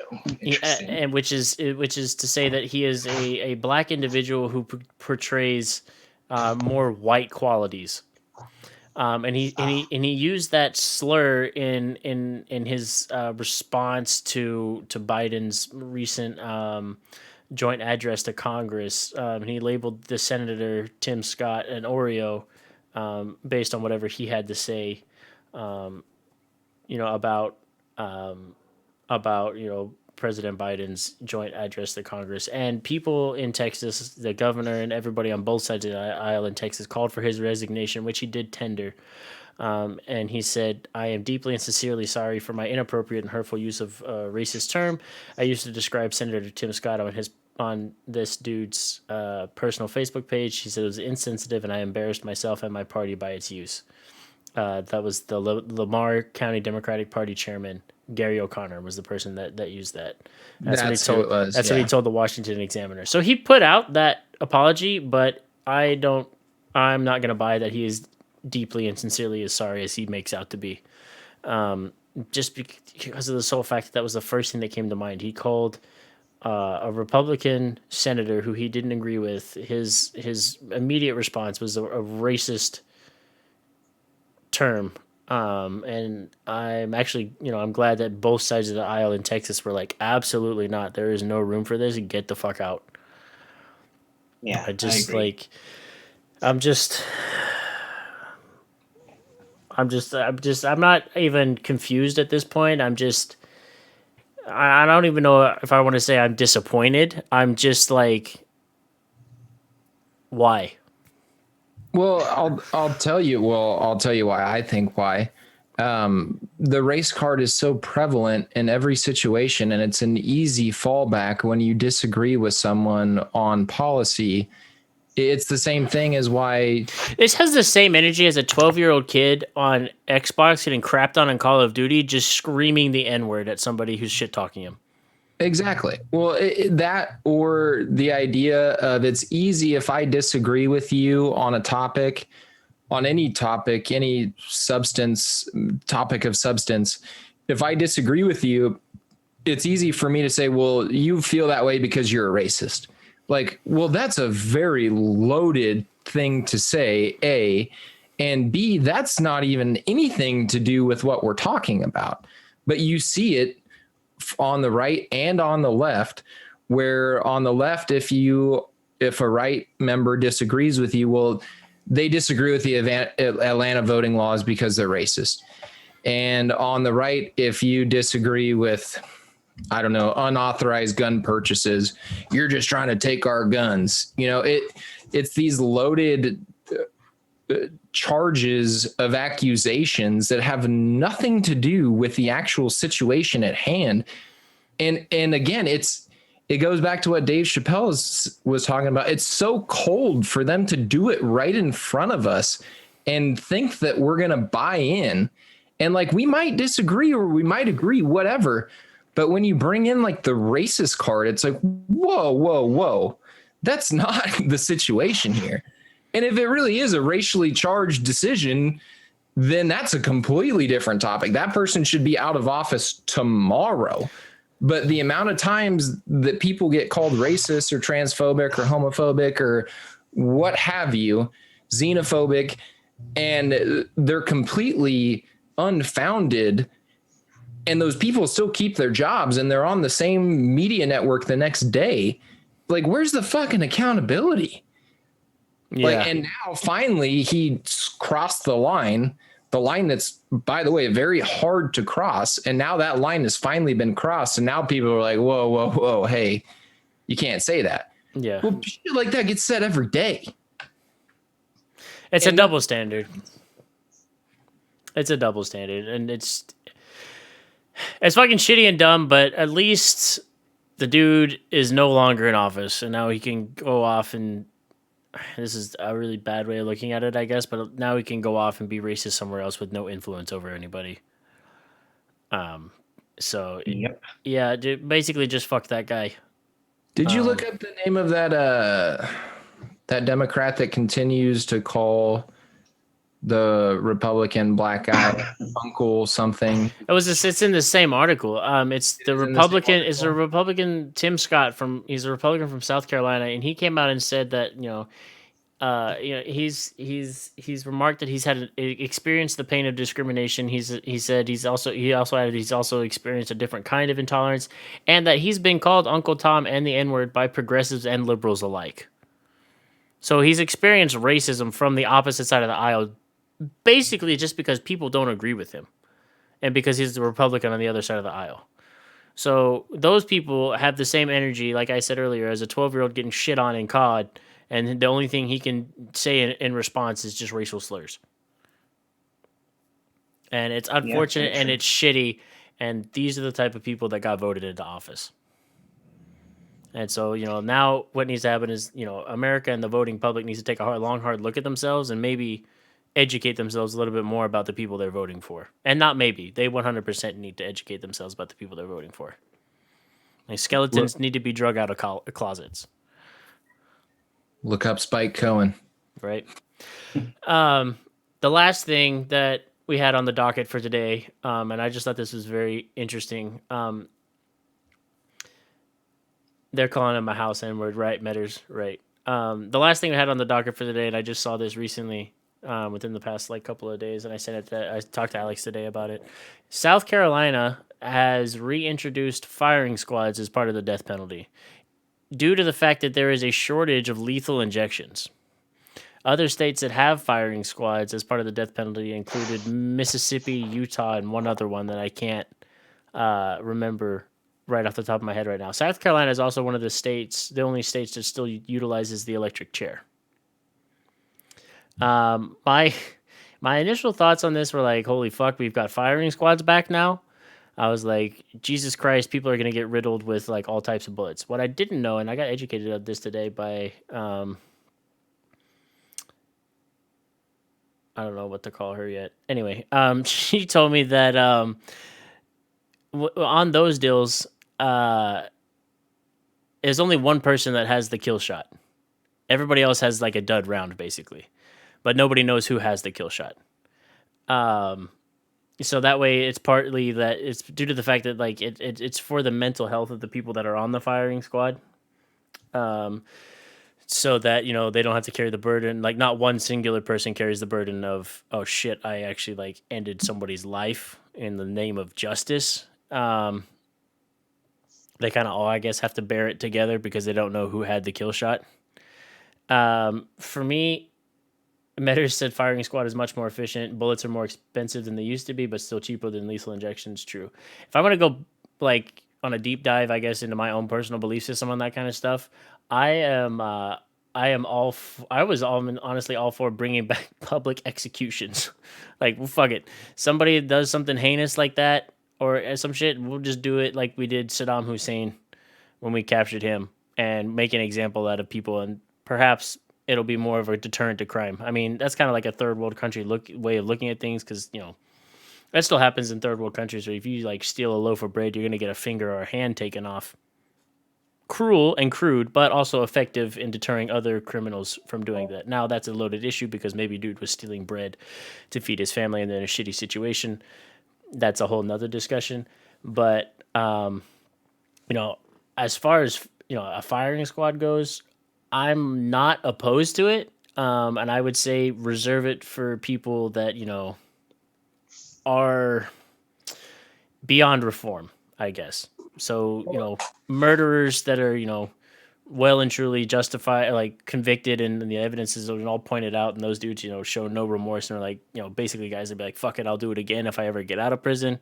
We'll be seeing you. I'd honestly say child molesters, you can go on the wall too. Rapists, you can go on the wall as well. Shit like that. And just make an example out of people that to go, if you're going to participate in this kind of crime and show no remorse and there's just no shot of you being reformed, and fuck it, we don't need you in this world. Cold and callous way of looking at it, but that's where I'm at. I wanted to give Jesus a shot to talk about it because I don't want to. Well, yeah, no, you're good. So, I mean, honestly, I don't know. I think it is a little bit of a barbaric practice for America, but at the same time, if you need an alternative to lethal injection, I mean, if that's what you have. Now, the other thing though is, I mean, why do they have to have actual people doing the firing? I mean, it's not like we don't have automated turrets out there. We have automated weapons, automated whatever. They could just set something up and program it on a computer. I love that. You don't have to traumatize anyone. Jesus is out here just like, hey, man. Set up a turret. Here, if you're worried about mental health, here's an automatic turret. Some dude just has to don't even look at it, just push a button. Yeah, press execute on the computer, just my man's over here playing video games, just like press X to execute, like exactly. I mean, boy, I was not expecting. I didn't expect you to disagree with it, but that was fantastic. I was not expecting that. That's great. As long as it's not a situation like, because there are a lot of people that have been executed on death row that have later come back with DNA evidence and been proven innocent of the crime, and it's too late and they've already been executed. So as long as it's a situation where the guy's like, look, I did it, and if you let me out, I'll do it again. And I've read books on serial killers. Serial killers are something that I find fascinating, the way that their mental capacity works, because a lot of them feel like they didn't actually do anything wrong, which I think is the most interesting part. But they acknowledge the fact that the crimes they committed were wrong, and they have this thirst for murder. And if you let them out, they're going to do it again. A lot of them admit that. You can watch the Netflix series right now. what is it, interviewing a murderer or something like that. Yeah, I've seen the shorts on that. Some of those dudes are fucking insane. They admit that they're sick and that if you let them out, they're going to kill again. And in that situation, like I've said about pedophiles for a long time, just take them out back and put a bullet in their head. Like, it's much more efficient. We don't have to fuck around with, sterilizing needles and, the expense of the medication that's going to kill them, or in an electric chair situation. I think I'm correct in this. The electric chair actually costs more to operate than lethal injection, which was a big. I don't know about that. So I pulled up an article, and so this is what's happening right now. So the reason that the lethal injection is becoming harder and harder to find is because the people that make Hello Cat, the people that make the injections are opposed to the fact that the 3-drug combo that these lethal injections are. The people that manufacture it, the people in charge of those companies, are opposed to the death penalty. So in lieu of getting lethal injections because of that shortage, South Carolina has opted to say that the electric chair is the default method of execution now when the drugs are unavailable. But the bill is going to offer up the alternative of dying by a firing squad instead. So they're not moving to make firing squads the default method of execution. You now have an option. You can either take the chair or you can take a shot. Oh no, we shouldn't give them the option. I mean, if it was me, and for some crazy reason I ended up on, convicted rightfully or whatever, and I did some kind of crime where I ended up on death row, I'm going to say shoot me. It's quicker and more painless than getting sat down in a chair and electrocuted to death. Yeah, very true. And I don't know why we're giving these people the option. Right. The electric chair option reminds me of, I don't know if y'all ever saw that episode of Black Mirror called Black Museum. I did not see. Did y'all by any chance watch it? No. I didn't So see in Black Museum, this particular episode deals with the main character is, oh my gosh, she's the one that plays Shuri in Black Panther. Oh, okay, yep. Letitia Wright, I believe. So she plays this character whose father has been electrocuted, and now, in this dystopian future, this man created the technology to basically save what would you call it? Like a real life GIF, I guess, if you will, of the person dying, and they put them into this keychain, and it's like a what do you call it? Like a keepsake for people. So basically, in this Black museum that this man operates, you have this kind of like a hologram image of the man who got executed, and people get to go there and actually pull the lever on him. Now, the thing that draws people in is the fact that what they're actually doing to this man is basically real, because after they killed this man, they basically uploaded this man's consciousness into the cloud, I guess, if you will. Mm-hmm. And he basically continues to live on inside this digital prison. So anytime that somebody comes in to pull the lever, they're basically killing him all over again. And he actually feels it. So over and over, this man just kind of gets his brain fried over and over and over again to the point where he's just no longer a recognizable human. So when his daughter goes in and actually sees him in the museum, she basically, has this mental breakdown, and she has this whole crazy plan to get back at the man who's running this museum. It's a really good episode. I highly recommend it if you have never seen it. But yeah, that's what this reminds me of, like this kind of capital punishment. The electric chair to me seems a little bit worse than definitely just firing at somebody. Yeah. I think that, execution by shooting, I think, is definitely the better choice. But like I said, to me, if I was to do this, I would definitely make it an automated system where, like, you take in the prisoner onto a pressure sensitive plate, a countdown, strikes, and bam, there you go. And it's done. Nobody's doing the killing. You're not traumatizing anybody. That's all it is. It's honestly not a bad way of doing it. Who do I need to call at South Carolina to get Jesus in contact with so we can talk about this? I know, right? It's going to be a large upfront cost, but in the long run, it's going to be better for everyone. I need to get a patent pending here. Right. Tell me what your turret situation looks like. He's just going to walk and be like, you guys, your National Guard got automatic turrets? Yeah. Yeah. Can we borrow one? Can we buy one off of you? I got a whole plan. It's going to be great. Yeah, that'll be fine. But yeah, I am one of the few, I guess, people in the world that is okay with the death penalty. For me, I've never been opposed to it. As long, the one caveat on that is as long as the person that is going to be executed has been fully and acceptably convicted, and that there is no shadow of a doubt that they are, deserving of the death penalty. Because yes, it has Right. happened multiple times on numerous accounts that the wrong person got convicted and unjustly put to death, and that's horrible. And I don't like, I'm not a fan of that part. So my caveat to that whole thing is they need to be unequivocally, without a doubt, guilty of that crime. But Yeah. if they don't show any remorse for their actions or anything like that, then they're not gonna. There's no hope of them being reformed and being a productive member of society again. Fuck them. You Yeah. took a life, you get your life taken. Yeah, I am all, Exactly. honest to God, all about the eye for an eye. And, some people are like, oh, well, that's just so inhumane, blah, blah, blah, blah, blah. And it's like, yeah, but, the family doesn't get any closure if that dude just sits on death row their entire life. They're like, okay, he's in prison. But, like, I feel like to some degree they get some kind of closure knowing that that person's no longer walking the earth if they, Right. And I mean, killed their baby or something. you even have the situation where you have mass murderers where that one man takes a bunch of eyes. Yeah, there's like no all of pulling those out that things. equation at that point. So. Yeah. And, on, like I said earlier, child molesters and rapists, you guys can get the fucking gun too. Because Right. ain't no way in hell y'all getting reformed. You've got something wrong with you. Yeah, there's So- some people that just should not be reintegrated into society.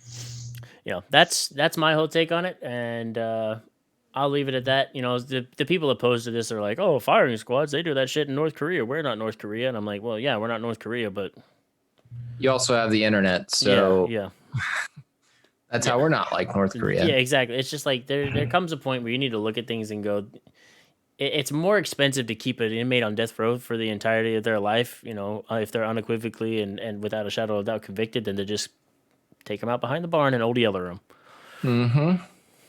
We also don't think our leader controls the weather, so it's another way. We're not in North Korea. There's that whole thing. Biden has said he's going to work to repeal the federal death penalty and is urging states to do the same. As far as it comes down to, that's states' rights, and they can do what they want. But anyway, that's the long and that's the express version of the last two topics for the podcast chat. This one went long, but I was fucking here for it. It was a good ass episode. I'm super happy that we finally got Jesus to come on. Eventually one day maybe we'll get him to show his face. I So can fix myself up. real quick, I'm going to turn it over to you guys. If you got any last remarks or thoughts or questions you want to ask, I'll give you guys, the delay that there is between me speaking and that hitting your ear holes through the internet. While we're waiting for chat, I would like to sincerely thank Jesus for coming on, because it didn't worry me, but the goal of this podcast is not for anyone to be offended and not even offended, but just feel ostracized when they come in or here. not even, or to feel passionate about something and not have the ability to express their opinion. That's the whole goal of what we do. So, and we've been waiting a long time to get them on. We finally gave the people what they want. So thank you. Jesus. Yeah, no, well, I Man, appreciate you guys. it. Yeah, I mean, I appreciate you guys having me on. Like I said, I personally, I'm one of those people that I get very fired up when I'm doing certain things, but that doesn't, mean that I'm going to hate on you or try to No, disrespect you in any way. 100%. But yeah, I'm definitely somebody who gets very, very heated. You're very passionate about that topic, Yeah. and I appreciated it, and I thoroughly enjoyed our conversation and us getting to the point where we were able to see that we were talking basically about the same thing, but coming at it from a different angle.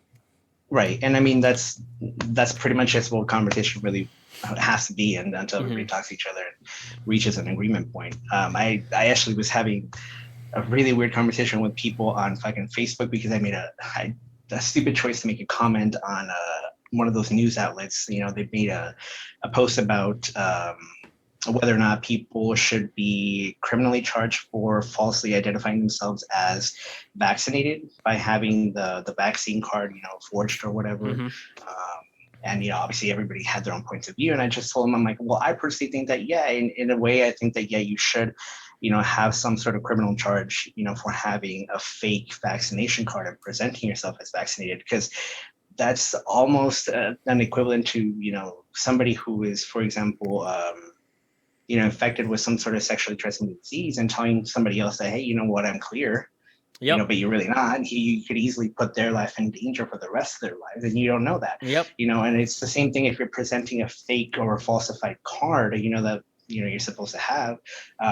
It's like having fake IDs, and then this other guy was, starting to, come back at me with, oh, well, HIPAA, protects everybody's privacy rights. And I'm like, okay, well, please read HIPAA, because honestly, all I can see there is the fact that, HIPAA protects individuals' rights from or information from being shared by a company or an entity. Yeah, so your doctor it's there can't to disclose it. protect your medical confidentiality, so it cannot be sold to companies to then solicit you for products and services, and also that all that kind of that kind of shit. Right. And they're coming back at me with like, oh, well, you know what, I work for this company that creates the software for HIPAA and we have to do training and stuff like that. I'm like, okay, well, clearly you don't actually understand, the literature there, because it doesn't say anywhere that, Disney Cruise Lines cannot ask you for, your CDC, verification that you're vaccinated, because they're not calling your doctor asking for this information. They're asking you. Mhm. If you want to, actively participate in a cruise, you have to present this information. You know what I mean? And if you don't agree with it, you're welcome to leave. But at that point, a company has the right to set whatever rules, they feel are going to keep their clientele safe. And if you don't agree with it, then you have to leave, because at that point you can't do anything for it. Right. It's the same shit that Um, happened in Texas after they opened. They said we're going to reopen Texas, but companies and businesses still have the right to require masks and that kind of shit. Right, exactly. And people on Facebook are attacking me saying it's like, oh, well, you can't, because you're protected by HIPAA and stuff like that. No, I'm like, you're protected from HIPAA during certain situations, Yeah. but there's nothing in that literature that says that you are not allowed to be asked by anybody else about your status, because that's your personal information to give out. If you want to give it, you can. If you want to go to that concert, if you want to go to that sports arena, you're gonna have to participate in this if that's what the rules are. Right. So the problem with so many of those arguments is they get derailed so quickly versus the actual argument or discussion at hand. Right. And instead of focusing on the topic at hand, which was, should you be criminally prosecuted for presenting a fake COVID card? Now we want to talk about HIPAA. So it's easier to derail the conversation into something that I feel I can make a just argument about versus the actual topic that started the conversation at hand. It happens. You can go on your Facebook feed right now and find some discussion, some argument that's being had, and go down 20 comments, and the conversation is completely different than what the actual root of the discussion started in. And it's like, well, wait a minute, we're not talking about HIPAA. We're talking about, should you be criminally prosecuted for falsifying a COVID card, which I think I agree with you. It would be very similar to me saying, no, I'm healthy. You're lying about something in which, again, support the company or not, they required you to have this to go on their cruise or whatever. But now we're going to start arguing about HIPAA laws. And it's like, well, that's not what we're fucking talking about. It was the same. It was the same thing. I was in a Facebook argument with somebody not too long ago because one of my drill instructors who has progressed through the Marine Corps was getting recognized for his exceptional work and service and was getting presented an award. And instead of this man who commented on there congratulating this person on their achievement, he was like, wow, Marines wearing masks look like you guys are soft now. And I was like, yo, my guy. Wrong. Basically, I was like, wrong place, wrong time, dude. Like, this is not what this post is about. Like, this is a lawful and just order that was handed down, but through the DoD and the government, we as military service members have to follow it. Sorry if you don't agree with it, but like, this isn't the time or place for this type of rhetoric. I was like, what you should have done was congratulate this Marine on their exceptional work and the fact that they got recognized for it and moved on with your day. And he was like, oh, well, if it was like a an airborne thing or whatever, or whatever. These masks are ineffective because that's not this. And he was like going on this whole other tangent, and I was like, look, whether I agree with the fact that we have to wear masks while we're in the service and whatever is a whole nother discussion. But I've been told from the DoD and my chain of command that I need to wear a mask, so I'm gonna do it instead of taking this time to be a decisive asshole, or not a decisive but a divisive asshole. Just congratulate this Marine on a job well done and move on with your day. Right. Definitely. But he didn't want to do that. And then I looked at his Facebook profile for a little bit and I was like, no wonder you never got any awards. Like, I saw another quote that was, this has been a while back, but I'm going to paraphrase. It had to do with, before I enter into a conversation or a discussion, or even not even an argument, but just a discussion on somebody who disagrees with me on something, is this person mentally capable of opening up their mind to accept what I'm proposing, essentially? Because when I go into a discussion with someone, I know that I'm not the smartest person in the world. I'm not even fucking close to it. And I'm pretty stupid in a lot of things. But I know when I enter a conversation with someone that if they present an opinion that I find valid, I'm more than open to change my mind. And if I'm entering a conversation or a discussion with someone who's coming into the situation with a closed-minded, opinion on the situation, it's not even worth having the conversation, because I'm basically twiddling my fucking thumbs. And then I'm going to get heated, and then they're going to get heated, and then we're going to start shouting at each other. And then it's Fox News. And nothing happens. Nothing ever goes anywhere. Yeah. All right. Well, chat, it looks like... Combo asks, is Jesus legend? Yes. Jesus is a legend. He didn't say a legend. He just said, is he legend? Either one. Either or both. I'm the only legend. The only... He's not folklore because he is here speaking to us right now. So he is a real person. I went to high school with him. We're friends on Facebook. I hope you get that Disney thing. What were you trying to buy from Disney? It's like a Pride. Oh, it's just like a little fan, yeah. Oh yeah, the Pride fan. That's right. I'm not gonna lie. I went on Disney a couple times seeing if they were in stock for you, and they weren't in stock. It is ridiculous. Like, I honestly, like, Disney's one of those companies that, like, they're trying to be as progressive as they possibly can, but when it comes to these particular items, they keep such a limited amount in stock. So I literally saw it that very first day when it went live, and I'm like, you need to fucking buy this. You need to fucking buy this. I'm like, no, you know what? I'll wait one more day to see if they had anything else. And then less than 24 hours later, it was sold out. I'm like, damn. Okay, I guess. I'm like, everybody wants a fucking fan because every gay man needs a fucking fan. So, I'm like, apparently. It gets hot out there. It gets hot out there. It's hot out here for a gay man, all right? All right, chat. Well, this was a fucking banger of an episode. I appreciate all you guys hanging out. Jesus, appreciate you coming on and talking with us. This was awesome. Thank you.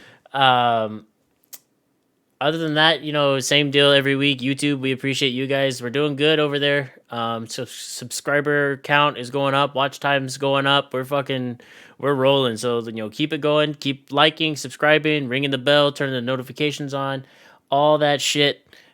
Share it with your friends, your family. You got your boomer aunts and uncles that don't know how to work Twitch. We'll just direct them to YouTube because it's a little bit more user-friendly. I don't care. But anyway, we'll keep an eye on what's happening this week and come back with some more shit for next week. As always, if there is anything that you guys come across during the week, those of you that are in my Discord, there's a whole tab in there for the podcast stuff. You can post shit there. Find Alex and I on Instagram and Twitter. Send us a DM. Whatever you got. If you're fortunate enough to have our number, text us about some shit. All that good stuff. Just have a safe week. Be safe. Be healthy. And continue seeking the truth. Give your moms a hug. Give your mothers a hug. Yeah, if you're fortunate enough to still have a mom. I still have a mom. That sounded pretty fucking morbid for a second. I have a couple of friends on Facebook that, were sharing like Mother's Day is hard. And a couple of them, this is the first Mother's Day without their moms. So that's tough. That sucks. Made me hug my mom extra tight. Yep. We celebrated yesterday, but. There you go. And as always, fucking find somebody this week, give them a hug and tell them you love them. Absolutely. And other than Agreed. that, we'll see you guys back here next week, same place, same time. All right. Love you all. Peace. Thanks, sisters. Love you, buddy. Definitely. Bye, guys.